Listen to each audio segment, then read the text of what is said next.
Hey guys, it's Faye from Solar Flow, and I am back with an all new video. Today's topic is a deep dive behind the veil energy read into war. So we are going to be exploring the true meaning and purpose that it serves, and so much more. So if that sounds good to you, please stick around, and if not, I will catch you at another video. Now, before we dive in, I'm going to take a moment first to introduce myself in case you are new here, as well as to introduce this concept of what it means to do a deep dive behind the veil energy read. So I am Faye, as I had said at the top, and I am an energy reader, an astral traveler, a remote viewer, and a medium. And as an energy reader, my special sauce, if you will, is my ability to see beyond the three-dimensional veil in exploring what is the soul, spiritual, energetic, and vibrational elements that comprise the three-dimensional world that we see around us. There is a veil. There's actually more than one veil that exists at any given time. There's veils that are veiling us from ourselves, from our connection to other people, from our connection to the divine. But there is also one big ass veil that exists that is preventing us to see what is actually going on with a lot of the way the world is actually working. We're just starting to get a glimpse of it right now as things are being more and more revealed to you. So look at it this way. It's kind of like a thinning of the veil where we are now seeing things as they in fact always have been, but the veil was more intact, and thus therefore we were concealed from seeing things as they are. So my ability is to see beyond the three-dimensional veil and bring to you all of this juicy goodness in explaining the way that the world actually works. And today's topic, what we're exploring, war. What is the real meaning and purpose of war? Not that I think I need to explain it to you, but the way in which we might think this concept of war, the way that it works, is, let's say, on a big macro scale on a world stage. Countries just can't get along. They just can't get their shit together. Maybe their leaders have too much fucking testosterone. Whatever it is, they just can't get along, so they just start to fight with each other.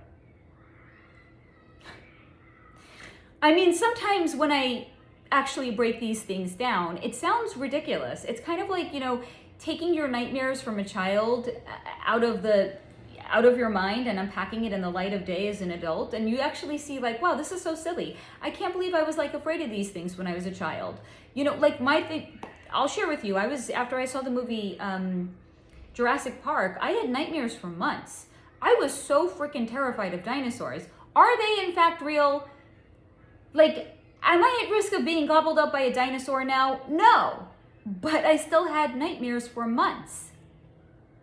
So sometimes when we can unpack the theories that have been presented to us in the light of day and we can break it down, so it's kind of like facts over feelings, because if we think about war from a fear point of view, we're just gonna get all riled up and we're gonna be so afraid.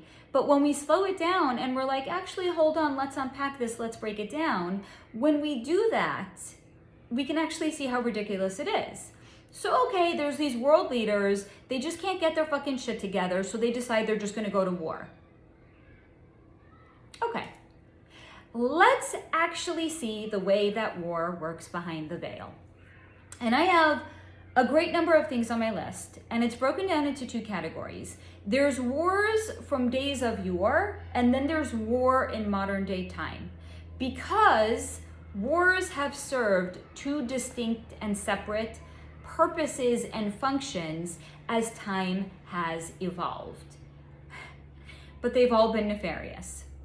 Because what was shown to me, as soon as I sat down to look into the behind the veil explanation for war, was shown to me that they serve a number of goals. However, they're all nefarious. And if something is nefarious, that means it is low vibe. All of them. Every single war serves a low vibe purpose. So whether this is World War I, World War II, the Gulf War, the ongoing war between Russia and Ukraine, the war on drugs, every single war we have been exposed to served a low vibe purpose. that was against us, and it was never for us. So let's explore what some of those reasons may be. So first and foremost, it was shown to me that so let's hop in a time machine. Let's go back to days of yore, to a time prior to TV, news, the media, and print. Wars were an excellent way to capture people's attention and divert their attention away from their lives and away from their own survival. And how do we know that? Because now in modern day times, there's an advent of a whole bunch of other means in which our attention has been diverted. Some, as I had said at the top, TV, news, media, print, social media, apps, hookup culture, smartphones, soul-crushing 9-to-5 jobs, or more than one job, that when we get home from them, we are so energetically depleted, we do not have the time or energy to even want to invest in ourselves and to invest in our passion projects and the pursuits and the things that light us up. Yeah, all of those. So before we had all of those things in modern day time, there were wars. Because wars were an excellent way, whether it was a small little skerfuffle between neighboring villages, or it was some sort of like a border dispute or a border conflict, or your sheep wandered onto my property and we claimed them as our own, but no, they're really our sheep. Whatever they were all low vibe. All, again, I remind you, with the intention of diverting people's attention away from their lives and away from their own survival. Lovely.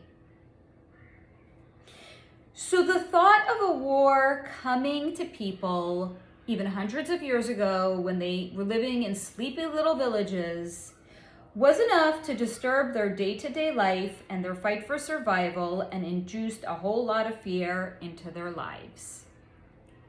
So now it's not enough that people hundreds of years ago are waking up at dawn and they're going to sleep when the sun sets and they're tilling the land and they're literally just fighting for their own survival. Maybe this is, hundreds of years ago in England, and they know that they are going to be taxed by the king and they have to produce an offering to the king either by way of their crops or by way of being taxed. They're just literally fighting for their day-to-day survival. Now you're going to introduce a concept of war on top of it. It's like people can't get a break. Not just now in modern day times, we've never had the ability to get a break because war. Now, also what was shown to me is prior to print, media, news, and TV programming, wars painted a picture of the kind of world that we live in. And what do I mean by that? We live in a bad world. We live in a world where people, as I had, jokingly made fun at the top, these world leaders, they who are so wise and so educated and so esteemed and so above us, like in modern day time, think about, the world leaders. In the United States, okay, I can only really speak for my country, but they all go to Ivy League schools, right? They go to Harvard, they go to Princeton, they go to Yale. They're members of secret societies. That's a video for another day. But they're ostensibly the brightest among us. And even they, the brightest among us, with the most elite education that money can acquire, even they can't get along with other world leaders? And then we have to go to war? Or we look out at the world and we see how other countries are not being treated kindly by their leaders. And then we have to overthrow their leaders so they can have a better quality of life. Really? Or there's weapons of mass destruction, and we're in grave threat if we don't overthrow this leader and this government. Really? So again, this is all to paint a picture of the kind of world that we live in. It's a scary world. It's a world where even the brightest amongst us just cannot get along. They cannot get their shit together. And thus, because they cannot come up with any sort of a solution, there's war. So then, what does that then tell us? If the best and brightest amongst us can't find solutions to get along, there's no hope for the rest of us. So it's kind of, if you will, this unspoken way of advocating for people to not get along in the world, to have disputes, to have disagreements, because if the leaders can't even work shit out, there's no hope for the rest of us, right? Now, this is an excellent and effective way to bring down the vibration here on Earth and to paint the everyday person as being completely ineffective at coming to any sort of a successful resolution between ourselves. Number 3, population control. Because, oh yeah, baby, are wars a great way to exterminate us useless eaters? That's what they call us, useless eaters. Now, I had done a very quick rudimentary search into exploring how many people were unalived during the World War I and World War II, which I now bring to you. World War I unalivings was approximately 20 million. However, they were not all soldiers. Because what was shown to me is that half, as in 10 million, were soldier unalivings, and half of them were civilians. So regular everyday people living their lives, fighting for their survival, unalived. 10 million over a very, very brief time period. World War II statistics. Battle unalivings. You're gonna have to sit down for this. I hope you're already sitting. Battle unalivings, as in the soldiers that were unalived during World War II, 15 million. 15 million. Battle wounds, as in those that were wounded in combat, 25 million. Civilian unalivings in World War II, 45 million. 45 million. 45 million citizens were unalived in World War II. So let's take out for a moment the battle wounded. And we're not going to count them in the unaliving number because in theory they're not part of the population control. They would more be considered part of the lowering the vibration here on Earth by leaving people horrendously injured. So we're just going to take the unaliving of the soldiers and the civilians, 60 million people approximately unalived during the period of World War II. And that is not even taking into account the number of millions of people that were unalived by Hitler. Okay. It's a staggering number, 60 million. So, because World War I was only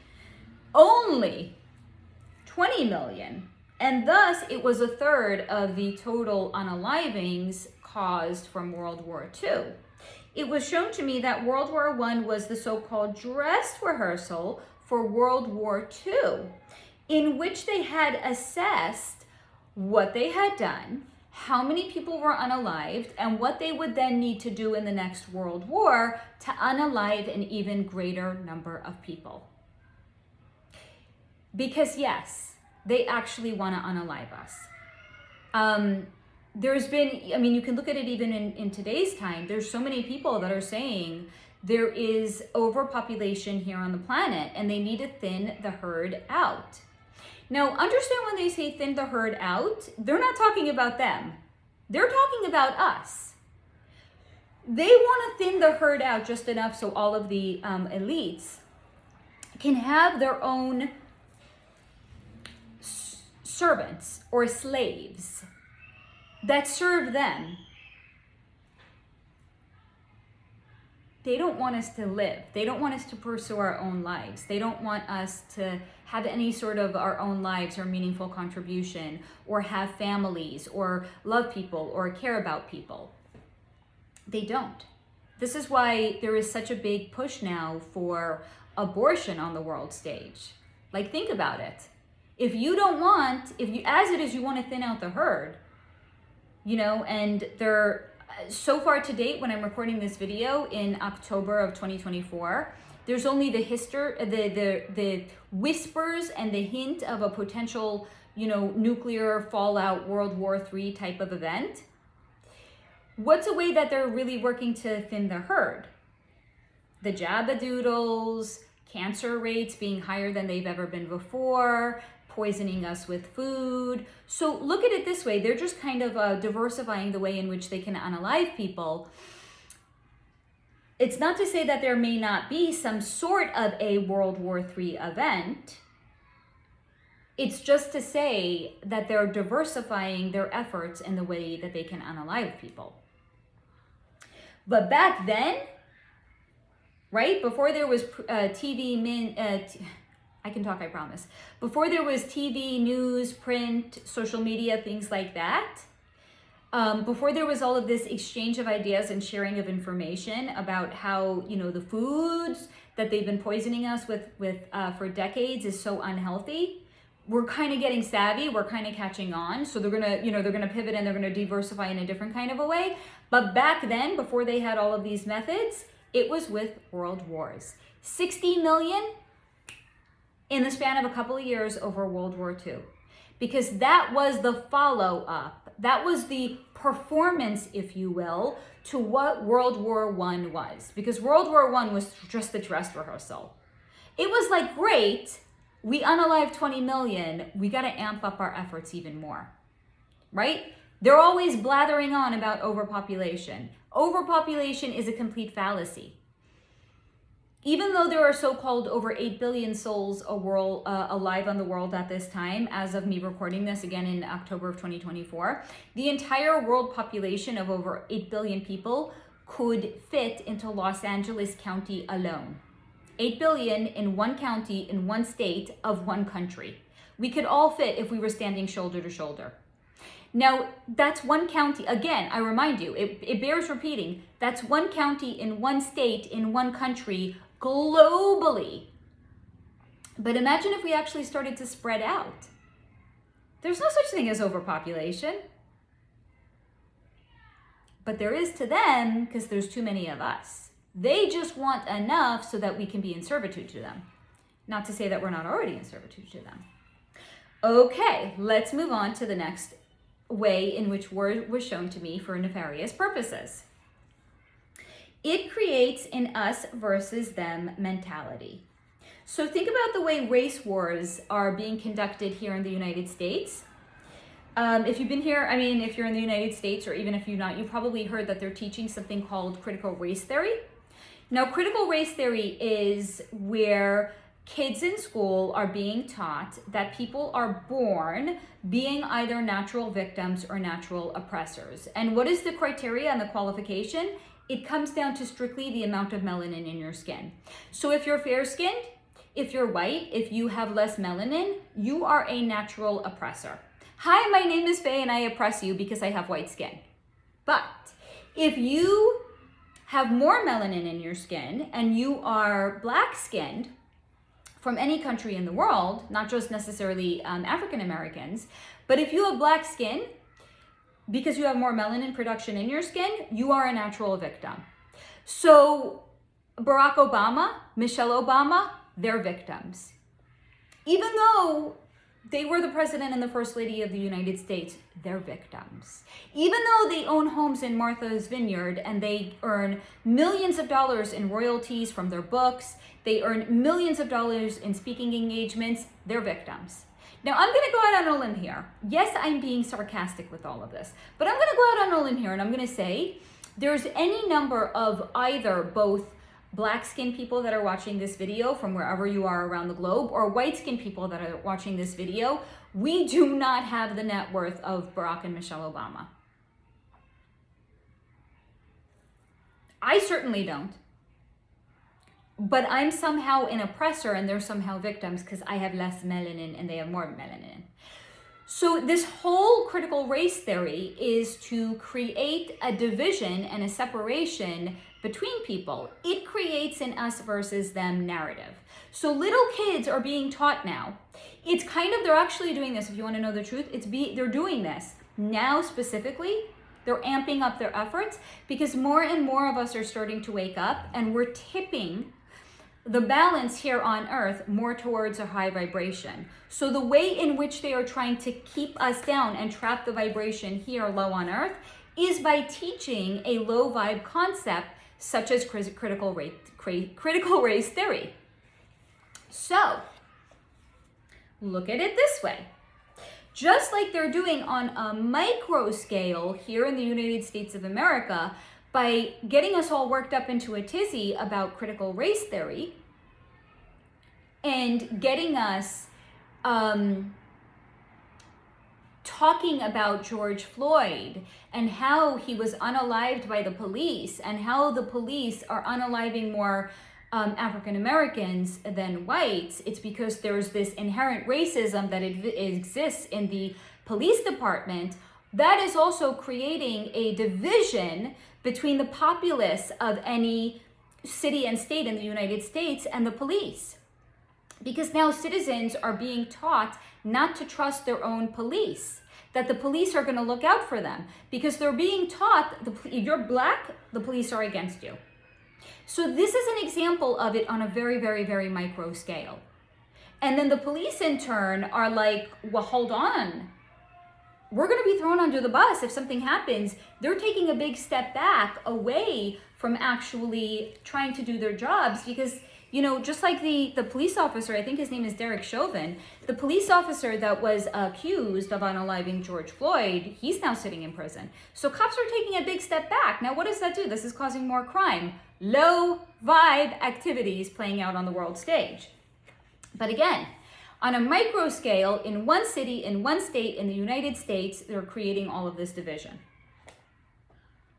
So what world wars do is that is an amplification and a magnifying of what is happening on a micro scale, but it is happening on a big worldwide macro scale. So essentially the concept of a world war is to separate, divide, and to conquer the populace. Because as it's been said, united we stand and divided we fall. But that is not just for Americans. For the so-called United States of America and its citizens, it's in fact global. Because there is an elite 1% of the population, and then there are the 99%ers. And if you're watching this video, you're a 99%er.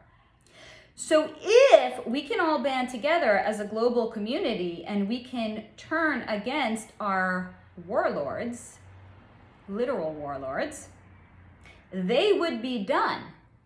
But because we are so busy surviving, forget thriving. We're just all fighting for our motherfucking survival over here. Like we're on like a ball spinning in space, fighting for our survival. Like it's the most ridiculous thing I've ever actually thought about. So because we're all so busy fighting for our survival, trying to keep our heads afloat and pay bills on time, we're also worked up into a tizzy, hating each other. We can barely even think about our neighbor who lives next door to us, let alone a person who might live down the street from us that's a different color than us, let alone a person who lives across the globe. So again, it's separate, divide, and conquer. because there's a whole lot more of us than there are of them. All right, the next behind the veil that was shown to me is the unaliving. Now, this is different than population control, because we discussed population control when we had looked at World War I and World War II. The actual unaliving of people is its own explanation, because there is no better way to tip the scale and to trap us in a low vibration than with the unaliving of people. So look at it this way. Unaliving people, there really is no other low vibe element that can intentionally and deliberately cause such a monumental shift towards low vibration then, I think I said this wrong, the intentional and deliberate unaliving of massive amounts of people. Now, this was also shown to me as locking people in, if you will, because it is securing a concept called cognitive dissonance. Now, I kind of got swept away there because I got like a message that popped up and I made the mistake of looking at it. Don't look at messages, Faye. Don't do it. Don't do it. Don't do it. Because then my mind, it's like walking away with me. It's taking me someplace else and away from this video. And it's like, this is such good, juicy goodness brought to me by the guides. I'm sorry about that, guys. But back to the matter at hand. Let's be serious. We're talking about the unaliving of people here. This was shown to me as locking people in as it secures cognitive dissonance. Now, what is cognitive dissonance, in case this is a concept or a term that you yourself have not heard of? This is where a person cannot hold two opposing beliefs simultaneously at the same time because it causes them too much distress.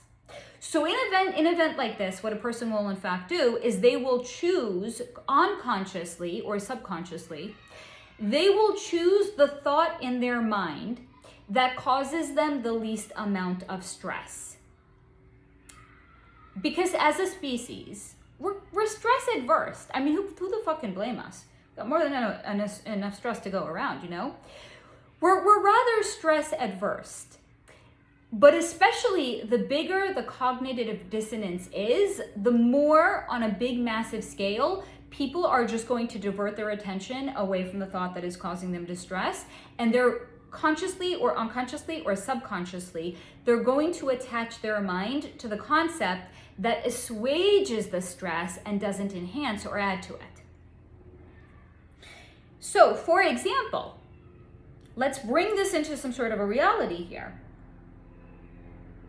Any person that may have survived September 11th, maybe they were there, maybe they were in one of the Twin Towers at the time and they had gotten out and they had survived, or any of the firefighters that were there, or any of the other people that were just in downtown Manhattan at the time. Anyone that had survived that event, cognitive dissonance is going to prevent them from waking up because what they experienced was so horrific that they cannot imagine that their own government would be party to that. Because when people start to accept and acknowledge the fact that their government is not for them, it's going to call into question all of the other ways in which this can show up in a person's life, not just as in, I happen to have been at the wrong place at the wrong time, or I was working in the wrong place at the wrong time and I experienced this horrific one-off event. But it kind of calls into question, what are some other ways in which the government of the people is not for us, but against us? And there are so many examples that I can think of and that I'm sure you yourself can think of. We don't even have to call it out. So the same thing exists on a large scale, not just, for example, with something like a September 11th, but with world wars, where people's minds just cannot comfortably accept the reality that all country leaders care so little about the citizenry their own citizens and the citizens of the world, that they would send so many people out to fight these wars where they were going to be unalived and where it's going to comprise so many civilian casualties and civilian unalivings as well. So war acts as some sort of a crazy ass big scale glue that locks people into their cognitive dissonance, because to accept a world in which our world leaders do not care about us to such a massive fundamental level would shatter their belief in everything, and it would literally put people out of commission in their own lives. And as we know, the matrix needs to be fed by our productivity. So they are reinforcing the cognitive dissonance, because to think about the idea, to even think about it, let alone before a person would accept it, but to even think that these leaders care so little for us, that they're just sending us off to war to be unalived en masse, it's too much of this uncomfortable thought that people would have. And they would be out of commission. So it behooves the powers that be, the cabal, in reinforcing the cognitive dissonance, because they need our productivity. We're only worth as much as we can produce to them. And other than that, we have no inherent value. So yeah, unaliving of people and the cognitive dissonance is a major behind the veil explanation for war. Now, this is also going to tie into a concept such as loosh. Now, if you have never heard of loosh and you're like, this sounds weird, I don't know what it is, I'm going to briefly explain it. I'm not going to go into a really in-depth and detailed explanation of it, because that's something I've actually done in a previous video, which I will link down for you below, and I'll write a note to myself so that I can include it. But this concept of loosh is one in which it's really kind of like a calibration of the vibration here on Earth, and how loosh is the largest mass production of negative energy and negative vibrations that are produced. And the way that this mass scale production of loosh is created is through worldwide events that capture our attention, and they're so low vibe, such as the unaliving of people, that what it causes is a spike in our own personal adrenaline. And the way that loosh was shown to me as being created is kind of, imagine, if you will, perspiration. So let's say you worked out, you sweated a bunch, and now you are perspiring. And if someone was close enough to you, maybe somebody that you were working out next to in the gym, maybe they're going to be able to smell the way that you smell after working out. However you smell, maybe you smell like fucking roses, I don't know. The point is, however you smell after working out is kind of like loosh. It's where our bodies are experiencing some sort of a chemical reaction, and then we are creating from that a scent. Now, some people can actually choose to mask their scent. Let's say somebody goes to the gym and they're like, whew, I don't smell so fresh. So they have some perfume in the car. They smell some, they spray some perfume on themselves because they got to go run some groceries before they go home and they can shower. So they're going to be spraying perfume on themselves to conceal their scent, but that's just a concealment. The production of the way in which they smell still exists. That's kind of the way that loosh works. But it's not created by people working out, and it's not a creation of actual perspiration that can then evaporate into the air. The way that it is actually created is by capturing our consciousness and promoting an idea of the way that the world works, and that it is a negative way that the world works, that this is a negative low vibe place, which is then going to reinforce the production of negative massive amounts of loosh, and loosh is fuel. Loosh also acts as a glue, similar but different to the way that the unaliving of people acts as a glue, trapping them in cognitive dissonance. Loosh, because again, I want you to think about the fact that it's a production off of us created through our adrenal glands by being exposed to low vibe, scary concepts out in the world. So something like that is going to create a response in us. That's going to evaporate. So think about water evaporating and how that turns into rain, and then the rain blankets the earth with water. Loosh, the production of loosh, we are releasing it into the air. It is created in it, and then similar to the way that rain falls down upon us and blankets us in water, loosh continues to blanket us in a low energy and more anxiety and adrenaline producing vibrational matches that we're going to be experiencing. So especially when people really are at the precipice of starting to kind of like evolve and wake up, they're just going to be trying everything they can. Like, why are so many politicians talking about like there's the potential for like a nuclear fallout? Again, guys, break it down. Stop.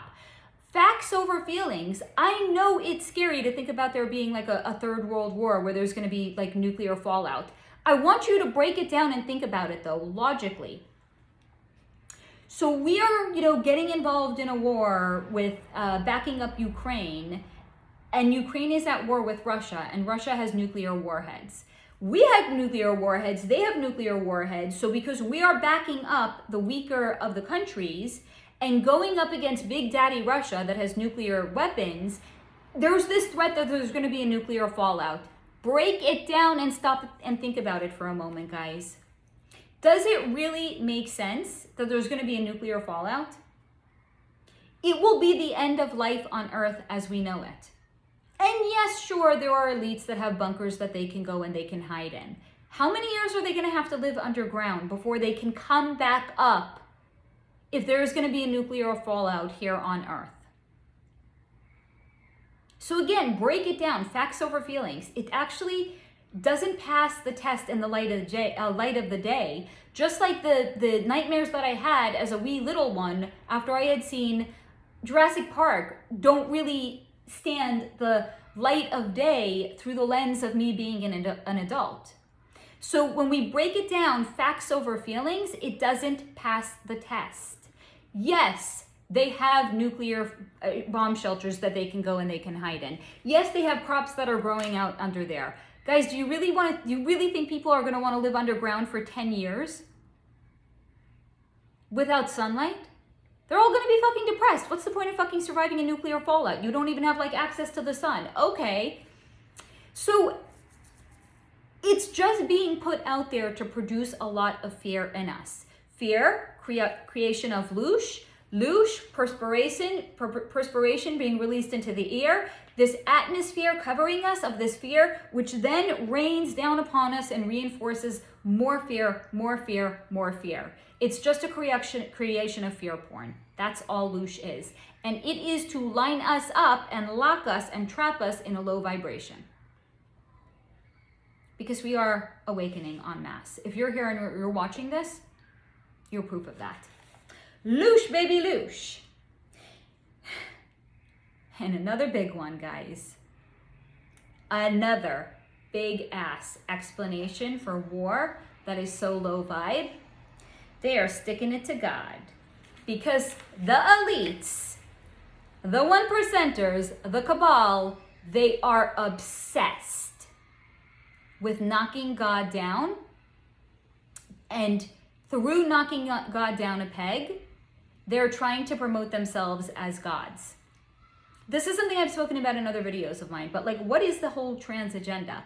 And this is not to say, I've also discussed extensively, trans does exist naturally in the world, but at a very, very low percent. Like even now with all that it's been talked about and promoted and hyped, it's like 0.2% of the overall population. It naturally occurs at an even smaller rate than that. But the reason that they are promoting it and trying to make it like a thing, not that it wasn't like a thing before, but it was, but at a much smaller scale, is because they want to play God. How do they play God? You were born a man, you were born a woman. We're all gonna play, not all, obviously. They're playing doctor with us. They're playing doctors with our body parts. And guys, this is not a new concept. Everything we see, there's nothing new under the sun. This happened during World War II. What was his name? Dr. Mengele. Dr. Mengele was performing all sorts of experiments on twins. So they're doing it now.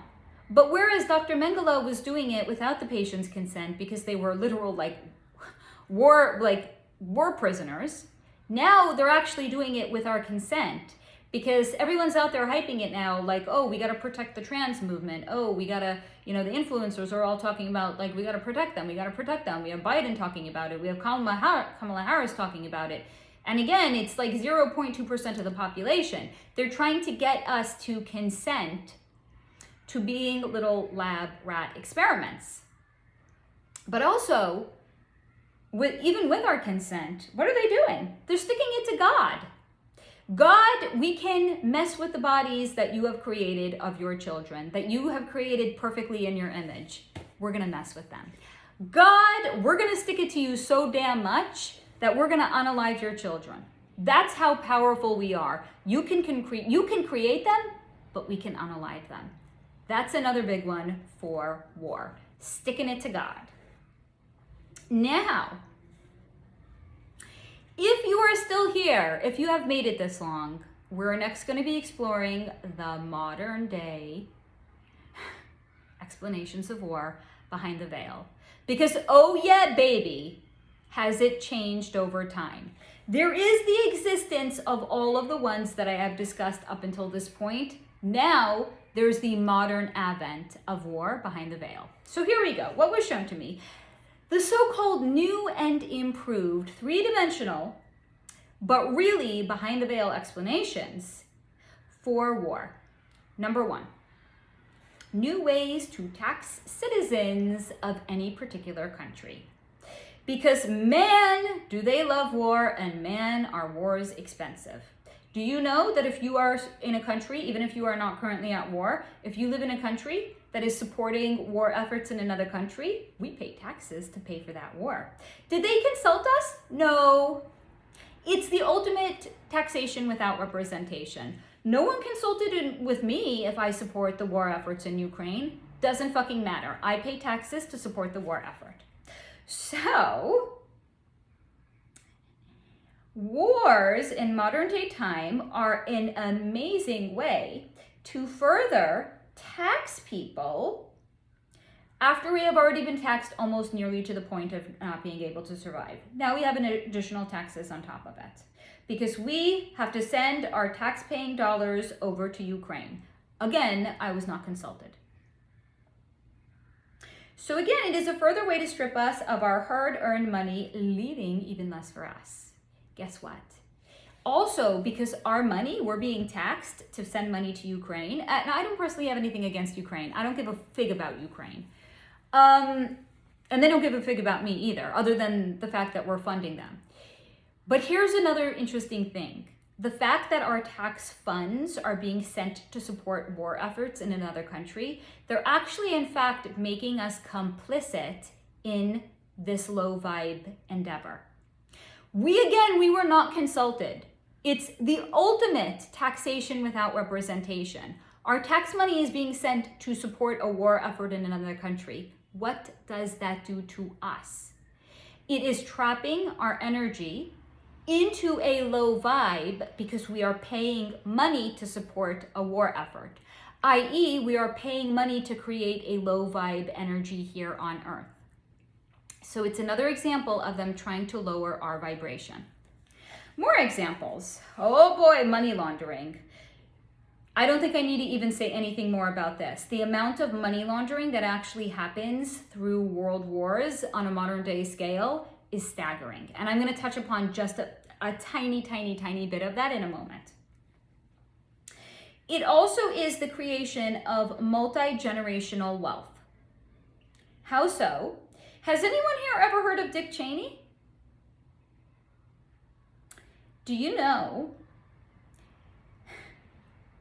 that he was the CEO of a company called Halliburton from 1995 until 2000. And even though at the point that he became vice president of the United States under America under a certain George W. Bush, he still had stock market in Halliburton.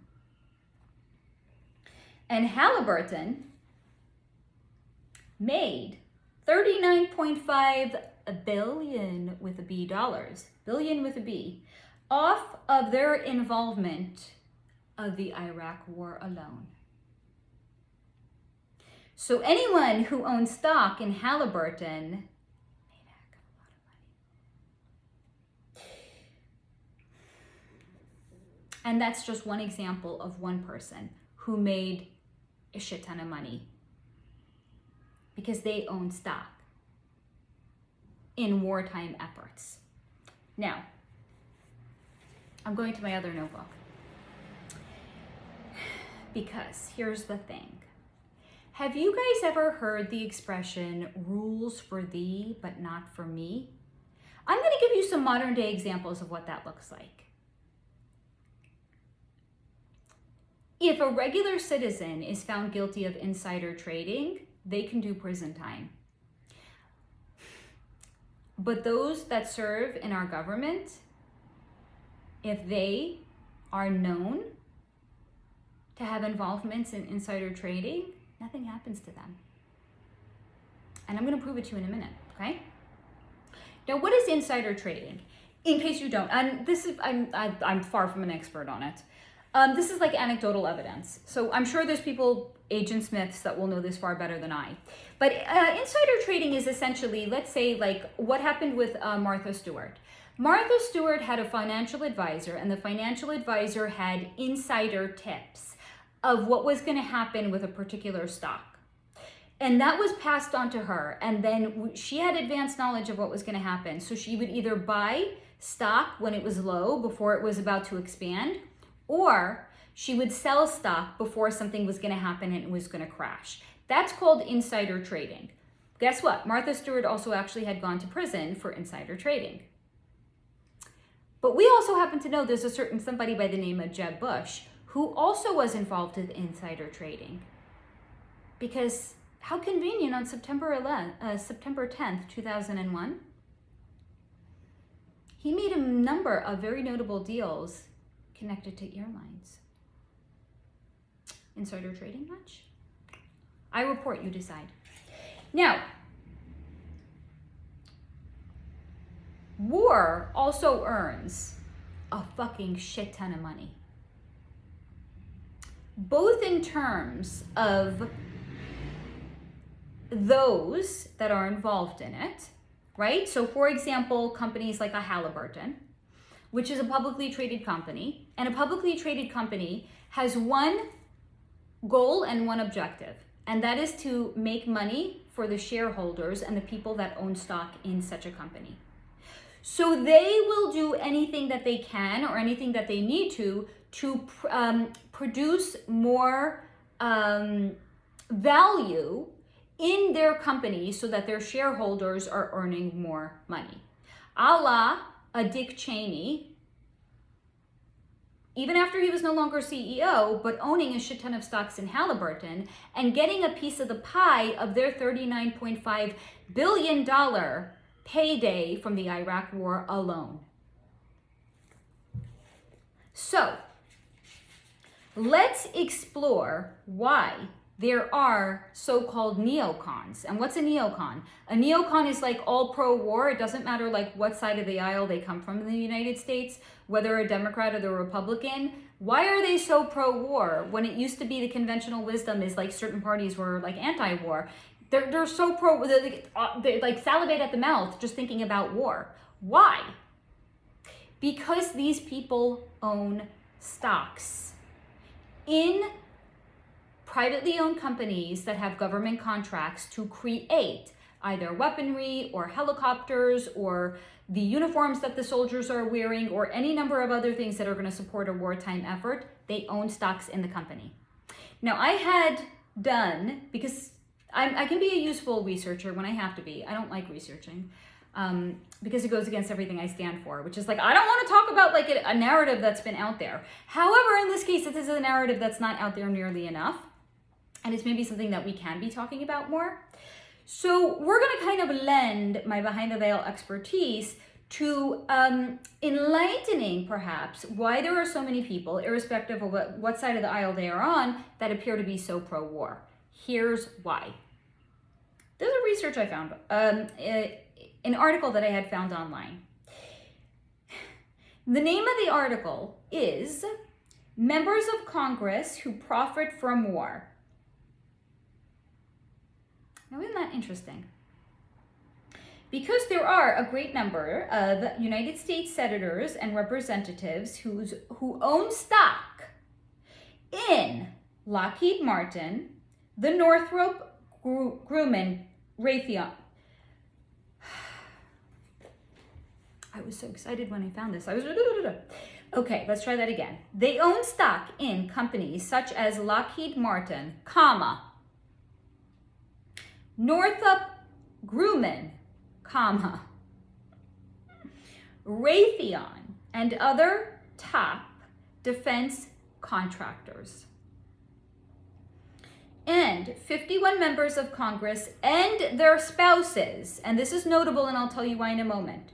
51 members of Congress and their spouses own between 2.3 and $5.8 million worth of stocks in companies that are among the top 30 defense contractors in the world. Why is that notable? They own stocks. So if one of these companies that are a defense contracted company gets a contract to support a wartime effort, their stock in the company goes up. Now, why is it notable that it says either them or their spouses?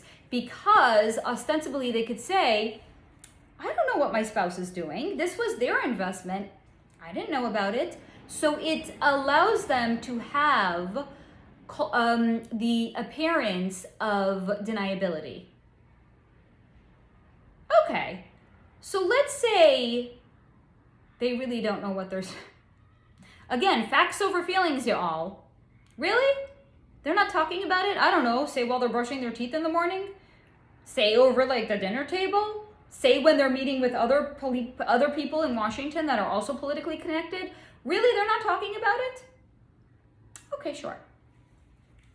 So again, it gives them the appearance of having some sort of deniability that they don't know. But again, it's either them or their spouse owns a shit ton of money in these companies that are defense contractors worldwide. Nothing to see here. And it was, this article also revealed to me that 18 members of Congress combined owned as much as $760,000 worth of stocks for Lockheed Martin alone. And Lockheed Martin is the world's largest defense contractor. Again, nothing to see here. Now, this article also shared with me that in the Senate, United States Senate, nearly 1/3, so that's just under 33% of certain Senate members, of the Defense Subcommittee, you want to talk about corruption, guys, here it is. Nearly 1/3 of the members of the Defense Subcommittee, and I will talk about this more, own stocks in top defense contractors. What is this so-called subcommittee, you may be wondering, because I sure as hell did. This is a committee that allocates funds directly from the annual United States budget to purchase material from private contractors, of which 33% of them own stock options in these companies. Is that not corruption? They serve on a committee that decides the amount of money that is annually getting allocated from the United States budget, of which we the people are paying tax into. They're deciding which companies are getting contracts to support wartime efforts. Or maybe it's not even wartime efforts. It's maybe just, our military men, they need uniforms. They need guns. They need whatever the fucks that these private companies are making for them. So nearly 33% of the people that serve on this subcommittee that are deciding how much money gets allocated to these defense contractors, they own stock in these defense contractors. So what do you think is going to happen? Of course, they're going to want to allocate funds towards the companies that they own stock in. It's corruption. Rules for thee, but not for me. Now, I also have a list of names, just to prove to you, in case you're looking around at the world and you're like, I don't understand what's going on any longer, because I thought we used to be the party that's not in favor of war, and now we seem to party that is in favor of war. I got a list for you. These are senators who have invested in defense company stocks. And I have their names. I don't have their states, because nobody has time for that. I just have their names, and I have their political party affiliation. David Perdue, Republican. Roy, I think I wrote down Blunt, Republican. Susan Collins, Republican. Rick Scott, Republican. Tom Carper, Democrat. Bill Cassidy, Republican. John Hoeven, Republican. John Boozman, Republican. Sheldon Whitehouse, Democrat. Gary Peters, Democrat. Jerry Moran, Republican. Tina Smith, Democrat. Shelley Moore Capito, Republican. Dianne Feinstein, this is an old list. Dianne Feinstein, Democrat. Mitt Romney, Republican. So of the senators who own stock in defense contracting companies, we have 1, 2, 3, 4, 5, 6, 7, 8, 9. We have 10 Republicans, and we have 1, 2, 3, 4, 5, 6 Democrats. Neocons. Neocons defy party affiliation. They're the party of war. They're their own party, irrespective of if they're a Republican or a Democrat. I got more for you. Now we're going to look at the representatives that own stock in defense companies. Again, I have their names and their party so-called affiliation. Steve Cohen, Democrat. Jerry Connolly, Democrat. Ro Kohana, Democrat. Greg Giaforte, Republican. Debbie Dingell, Democrat. Phil Rowe, Republican. Fred Upton, Republican. Bob Gibbs, Republican. Joe Kennedy, Democrat. I'm almost done, I promise. Don't skip this. Kevin Hearn, Republican. Francis Rooney, Republican. David Royce, Republican. David Price, Democrat. Thomas Susie, Democrat. David McKinley, Republican. Dean Phillips, Republican. Kurt Schrader, Democrat. Mike Kelly, Republican. Dwight, I don't know what name I wrote, Democrat. And Mark Meadows, Republican. So, on the representatives, we have a breakdown of 1, 2, 3, 4, 5, 6, 7, 8, 9, 10, 11 Republicans, and 1, 2, 3, 4, 5, 6, 7, 8, 9, 9 Democrats. Because yes, there are sub-parties, just like there are clubs in the world. There are sub-parties in the United States government that have an affiliation to no party. They have an affiliation to money. Rules for thee and not for me. Senators and representatives who own enormous amounts of stock in the top contractors worldwide. And then of them, nearly 33% of them are responsible directly for the allocation of funds to certain companies that they themselves own stock in. Make it make sense. We can't. Rules for thee, but not for me. So yes, money laundering and the creation of multi-generational wealth. But wait, there's more. Even our own dear President, George W. Bush, was invested in a group by the name of the Carlyle Group, which also made billions, unclear how many, however, in the Iraq War. Wasn't that the war that he got us into? Asking for a friend. So he was president and he owned stock in a group by the name of the Carlyle Group that made unknown sums of billions off of the Iraqi war alone. And in case you are wondering, wait a minute, Faye, he is a Bush. The Bush made millions of dollars in oil profiteering in Texas. Do they need more money? Need? No. Want? Yes. Let me explain why. None of them, in fact, need more money. But it's not what the money is. Don't think about the what it is, think about what it represents. Because to them, money has replaced God. Why has money replaced God? I've done a whole standalone video on this, linked down below if you want to go back and actually watch it. The name of the video is Religion and the Cabal, and it talks about the fact how all religions have been corrupted and infiltrated by the Cabal, but it really started thousands of years ago, where the Jews that had left Egypt were now in the desert. This is like a very brief summary, and the video goes into a lot more detail. But the Jews that had left Egypt were now wandering around the desert, and they had seen untold numbers of miracles. The parting of the sea, and how all of these ailments had been afflicted on the Egyptians that were not freeing them. They had seen all of these miracles, but they were now in the desert, and there was some confusion about when the 40 days and 40 nights that Moses was going to be gone, when he had gone up to the top of the mountain to commune with God. There was some confusion as to the time that he had gone. So even though they had seen all of these miracles, on the day that they thought Moses was going to come back down that mountain, he wasn't there. And they were like, oh my God. They were basically stuck in a trauma response, thinking God has abandoned us. So what did they do? They wanted to create and invest in a three-dimensional representation of God. Not this nebulous God that Moses had gone up to commune with, because we can't see God, God doesn't exist. But a God that we can create and we can bow down and worship, that we can get behind. So they created the golden calf to replace God.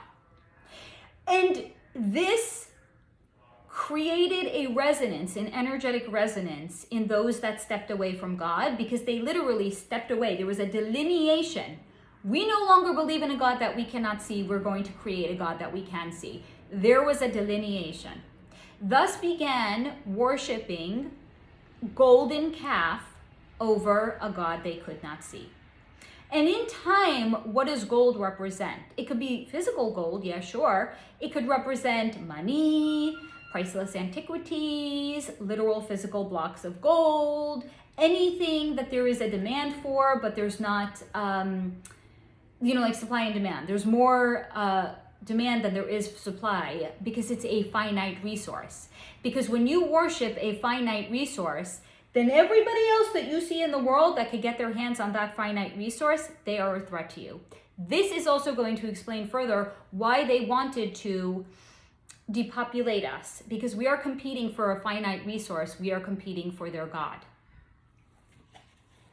So there goes my notebook, and it also shook my ring light. Real life over here. So because of the fact that their God is money, there is no amount of money in the world that will ever make them feel full and satisfied, because they have stepped away from God, and thus therefore there is a eternal hole existing inside of them, and that eternal hole can be filled by nothing and no one other than the connection to the divine God. They stepped away from God. They're trying to replace their connection to God with a finite resource. There will never be any amount of finite resources that will ever fill that hole that lives inside of them. So no, none of them need it. They all want it, because it represents God to them, because they have no connection to God.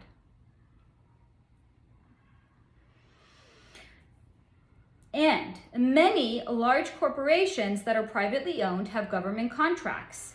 So when we or any country goes to war, they all make a ton of money. Plus, in addition to that, there are special interest groups, i.e. lobbyists. Yes, there are in fact people that lobby, that promote war, neocons, irrespective of their so-called party affiliation, that support war.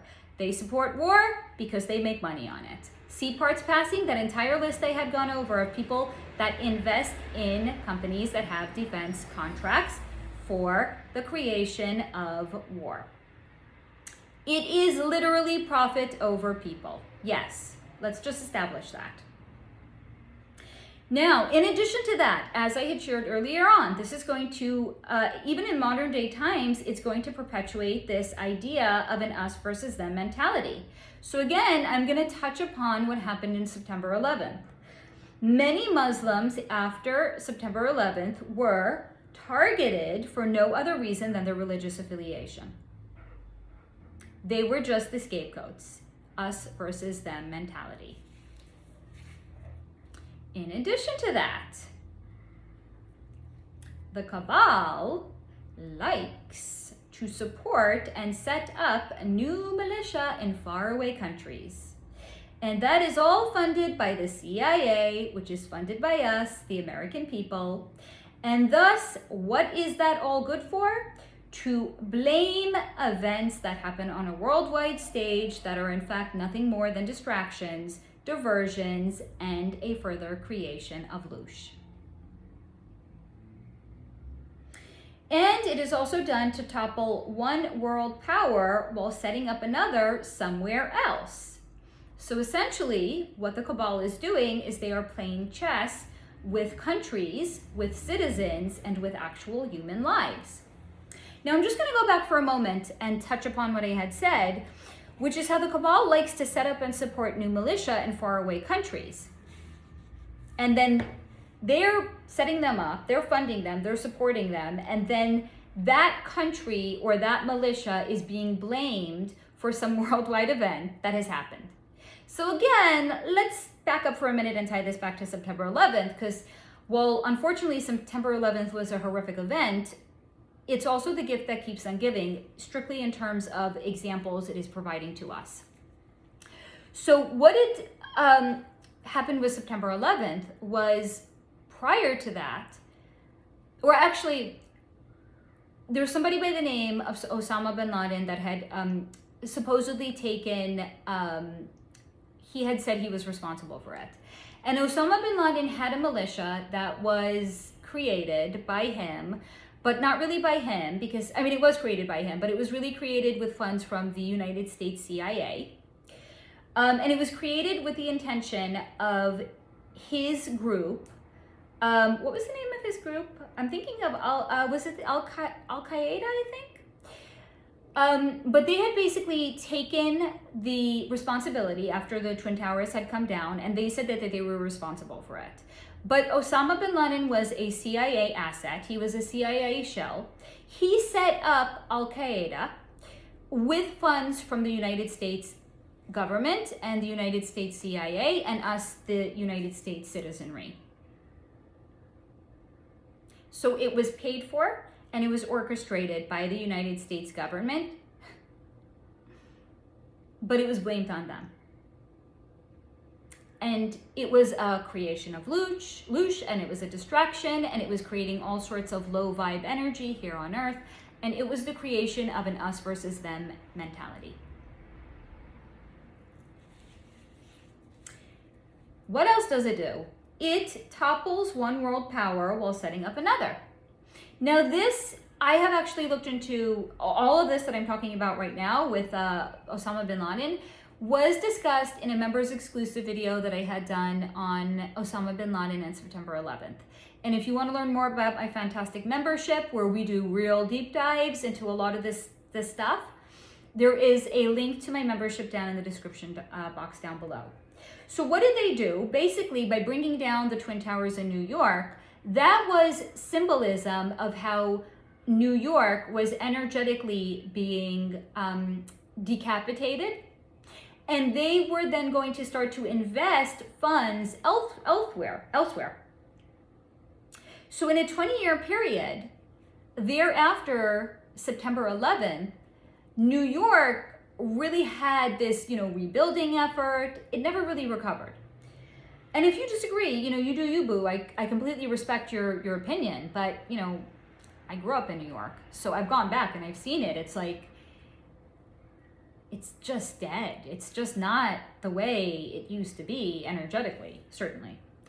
But what happened in a 20-year period thereafter, Dubai has really put itself on the map in terms of luxury shopping, once in a lifetime experiences that you can have, such as like the creation of indoor like skiing slopes.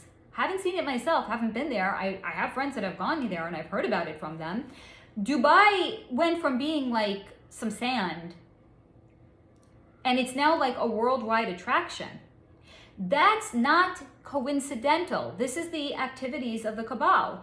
They're going to energetically create some sort of an event to decapitate the energy of one location while starting to invest funds someplace else.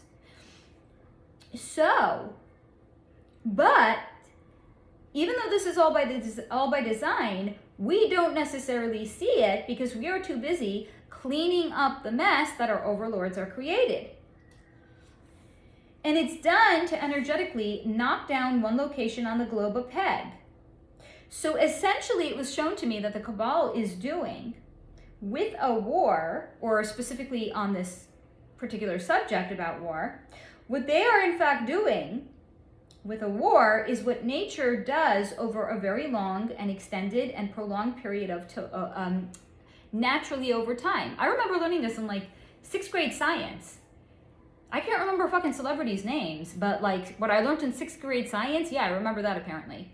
So I remember in 6th grade science learning, naturally, you know, I always talk about, this is not what I learned in 6th grade science, but I've shared in a number of my other videos, naturally energy here on earth is seeking balance. And it's going to create balance. Now this is going to show up in the interplay of karmic shit that souls are working out amongst each other, but it's also going to show up in the balance that earth is creating. So for example, you're going to have an event where mountains are growing to be taller and taller over time, but it's like a tiny amount over thousands of years. And then to create balance, to offset the fact that mountains are growing taller in one location, what happens in another location is you're going to, let's say, for example, have a volcano that's erupting. So if the mountain was, you know, yay high before it erupted, after it erupts, it's going to now be yay high. So it goes from here to here. Then you're going to have mountains that grow to be taller. So it's kind of like nature is seeking a balance even here on earth with the physical 3D manifestation of the mountains, valleys, peaks, land. It's seeking balance. But that happens over a very extended and slow period of time. The Cabal, however, does that on fast forward. But they're not doing it because they want to create balance. Again, they're doing it because we're going to disempower this place. Maybe like this one state or this one country. The members of the club in this country aren't playing by the rules, so we want to put them in their place. This is what we're going to do to them. But this young and up and coming country over here, their club members are far too eager to do whatever it takes to establish themselves. We're going to start to divest some attention over here in this location because these group of club members, they're not unruly. They read by the script. They follow the rules. Very demure. And the last thing that was shown to me about the behind the veil explanation for the true meaning and purpose that war serves, because this already had a long video, is it is a perversion of brotherhood and the bond that men form together with a shared goal. Maybe they're all privates in the same, I don't know, fucking thing about like the way the hierarchy in military works. Maybe they're all like privates in the same platoon. I think that's a thing, right? So they're all in the same platoon. They live together, they sleep together, they go to war together, they build long-lasting bonds together, they grow close together. Maybe they're even going to be unalived together. But if one of them is unalived and the other one survives, guess the fuck what? Not only is the one that's going to survive have a hole in their heart from where their brothers that they served with were because they are no longer alive, they're going to have survivor's guilt, They're probably going to have a lot of injuries, and they are going to be forever traumatized. So it is actually, in fact, taking the best of human nature when we work together. What did I say before? Divide, conquer, right? Divide, separate, and conquer. Don't allow us to work together. What it's in fact doing is it is encouraging men and women to work together, to build these bonds together, and it is a perversion and a corruption of it. By ensuring that members of that platoon that were bonded together, when they are working together, when we're at our best human nature, where we were putting aside all differences and we have a shared common goal. In this case, what's the shared common goal? To defeat their enemy, to defeat their enemy. But it's not our warlords that are our enemy. It's not the 1%. It's not the cabal that's our enemy. It's some various location on a map that was deemed to be our enemy. They're taking, when we are at our best, working together against a shared common goal, and they are perverting it and corrupting it. And they are leaving people traumatized in its wake. So maybe, in fact, when people are like, we want to get together, we want to work together, we want to overthrow our corrupt overlords, there's those of us that are going to be like, no, dog, I'm going to sit out. I already lost people I care about. Not today.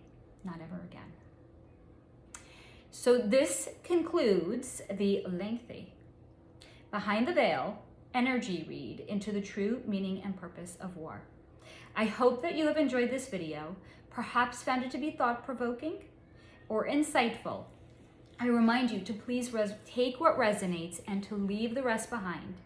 And this is your reminder that irrespective of everything that we covered, irrespective of loosh, irrespective of low vibes, irrespective of the unaliving of people, guys, stay in the high vibration. Not just now, not just until the next video, but all the time.